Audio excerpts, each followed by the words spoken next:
महत्त्वाची बातमी, गुजरातच्या राजकारणात मोठी उलथापालथ झालेली आहे।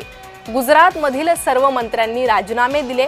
मुख्यमंत्री वगळता सर्व मंत्र्यांनी राजीनामे दिलेले आहे। शुक्रवारी नवीन मंत्रिमंडळ स्थापन होणार आहे, तर शुक्रवारी नवीन मंत्रिमंडळाचा शपथविधी होणार आहे। जे.पी. नड्डा आणि अमित शहा या शपथविधी सोहळ्याला उपस्थित राहतील। गुजरातमध्ये मोठा राजकीय स्फोट झाला। मुख्यमंत्री भूपेंद्र पटेल वगळता सर्व 16 मंत्र्यांनी राजीनामा दिला।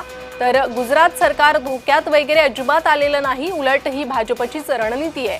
इंग्रजीत ज्याला अँटी इन्कम्बन्सी म्हणतात, म्हणजे सत्ताधाऱ्यांबद्दल नाराजी, ती टाळण्यासाठी हे करण्यात आलं आहे। शनिवारी नवे मंत्री शपथ घेणार आहे।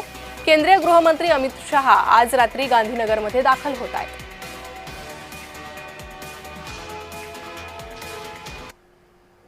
तर गुजरातच्या कॅबिनेटमध्ये इतके मोठे फेरबदल का करण्यात आले ते पाहूयात।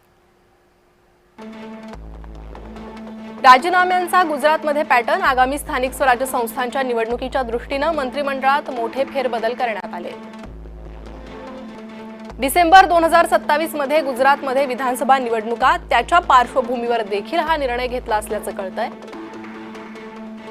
काही मंत्र्यांविरोधात नाराजी होती, तर काहींना जातीय समीकरण साधण्यासाठी राजीनामा देण्यास सांगितलं। आम आदमी पक्षाचा प्रभाव वाढतोय, त्याचा सामना करण्यासाठी नव्या चेहऱ्यांना संधी देणार।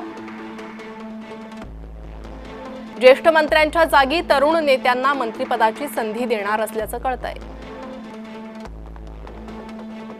2022च्या विधानसभा निवडणुकीआधी 2021 मध्ये देखील मुख्यमंत्र्यांसह संपूर्ण कॅबिनेट बदललं होतं।